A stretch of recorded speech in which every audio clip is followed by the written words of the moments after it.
बनारस, जिसे काशी और वाराणसी के नाम से भी जाना जाता है, भारत के उत्तर प्रदेश राज्य के मां गंगा के तट पर स्थित एक प्राचीन नगर, जिसे हिंदू धर्म में सबसे महत्वपूर्ण तीर्थ माना गया है।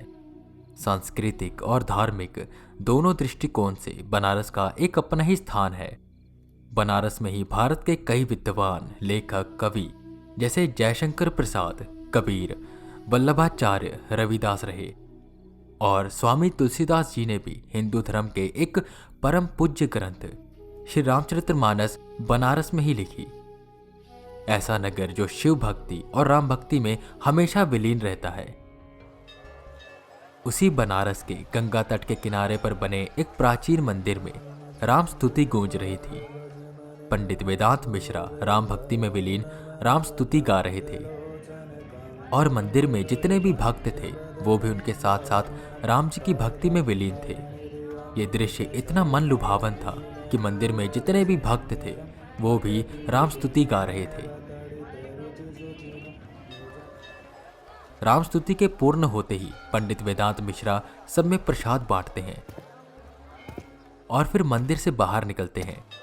बाहर जितने भी कुत्ते, बंदर और जानवर उन्हें दिखाई देते हैं उन सब में रोटियां और फल बांटते हैं।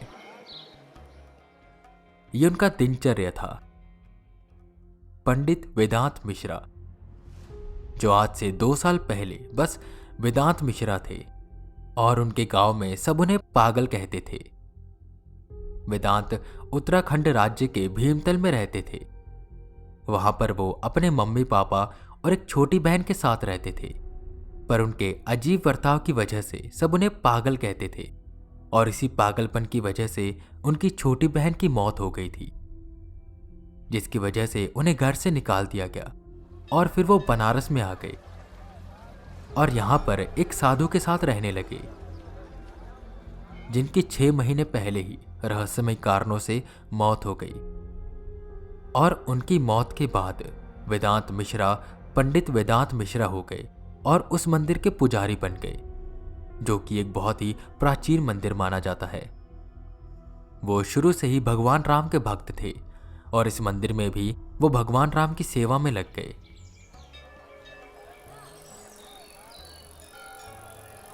राम राम पंडित जी, साइकिल रोकते हुए गिरधारी ने कहा। राम राम गिरधारी जी, और कहाँ चली सवारी सुबह सुबह? उनके पास आते हुए पंडित वेदांत ने पूछा। कहीं नहीं पंडित जी, बस काम से थोड़ा आगे जा रहा था। अच्छा, वो सुना आपने कुछ? वो गुप्ता जी के घर में कोई प्रेत बाधा है?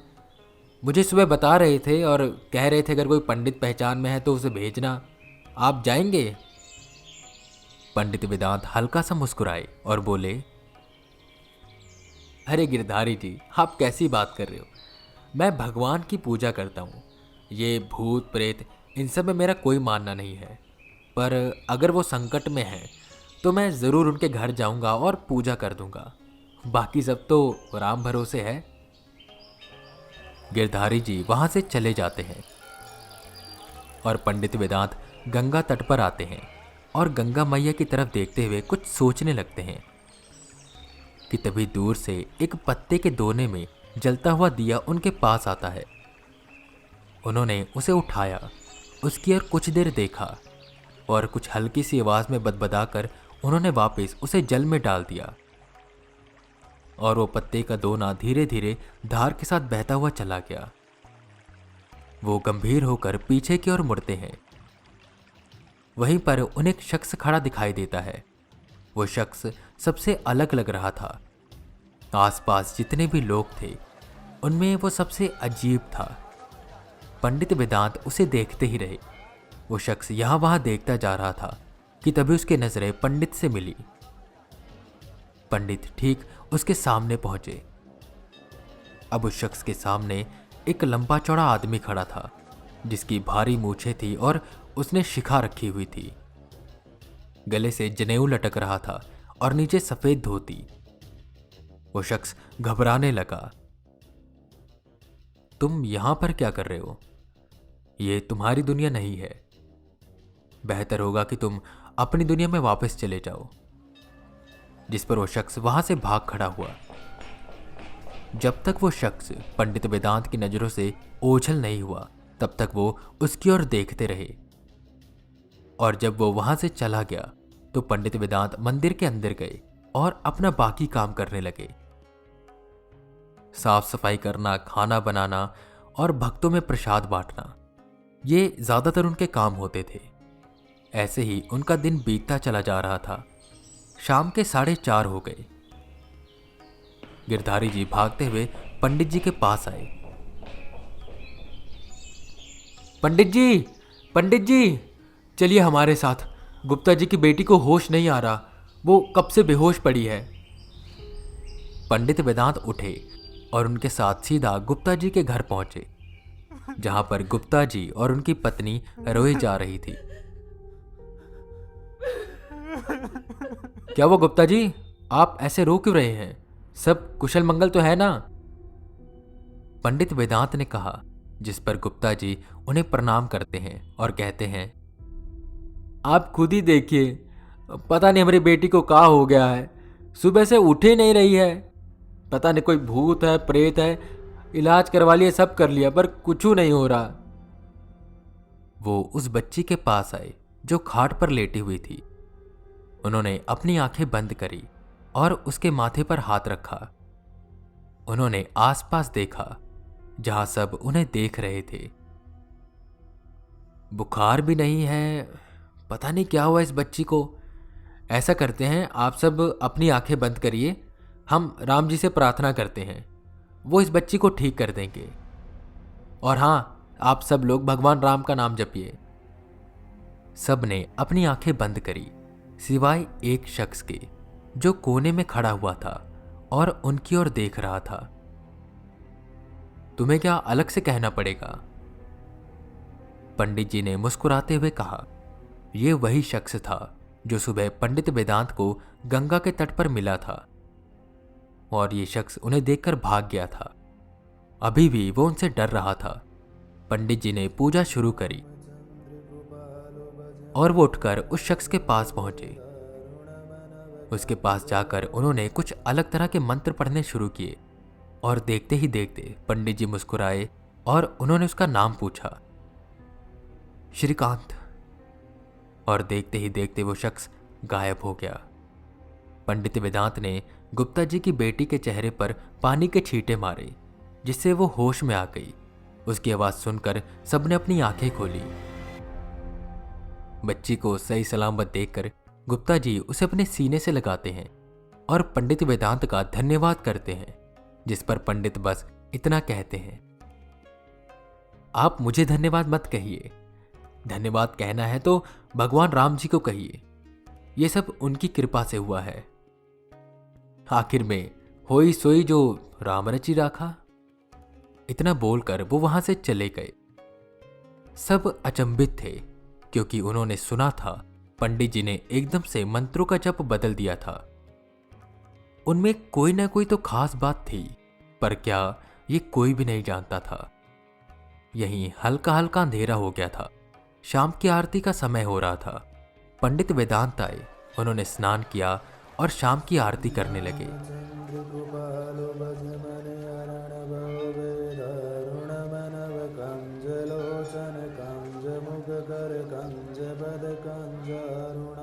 शाम की आरती के बाद सबको प्रसाद बांटा, भगवान को भोग लगाया और आखिर में खुद खाना खाकर वो गंगा तट के किनारे बैठ गए, जहां पर वो अक्सर बैठा करते थे।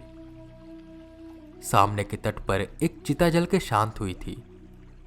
सब जा चुके थे, बस वहां पर एक शख्स था जो खड़ा था और गंगा नदी की ओर देख रहा था। शायद वो ये सोच रहा था कि जिंदगी का सत्य यही है, मौत, जहां उसके साथ कोई भी नहीं होता। पैसे, रिश्ते, प्यार, दोस्त सब यहीं पर खत्म।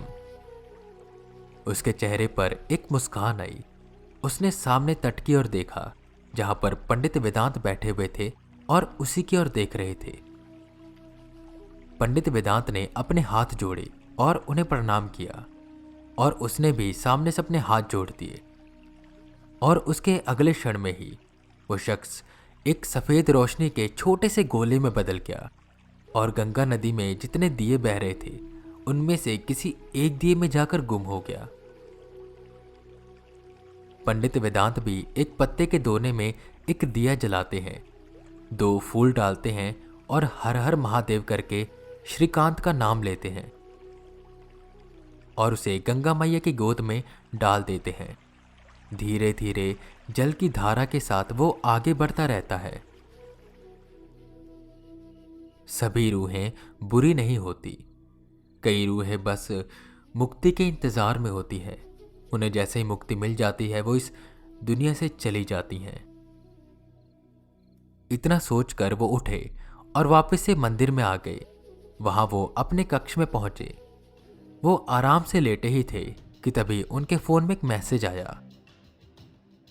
उस मैसेज में एक लोकेशन लिखी हुई थी। ये लोकेशन बठिंडा पंजाब की थी। उन्होंने अपने खाट के नीचे रखे एक बड़े से बैग को निकाला।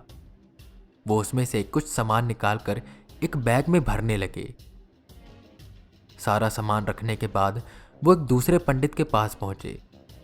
उन्होंने उसे बताया कि वो ज़रूरी काम से उत्तराखंड जा रहे हैं और वो अपने साथ एक बैग लिए वहां से निकल जाते हैं। वो बनारस से पहले लखनऊ जाते हैं, जहां पर एक होटल में उन्होंने अपने कपड़े बदले। Peach pink shirt, black pant, हाथ में घड़ी और आंखों पे सनग्लासेस। अब उनकी लुक पूरी तरह से चेंज हो गई थी, क्योंकि अब वो पंडित वेदांत मिश्रा से बस वेदा बन गए थे।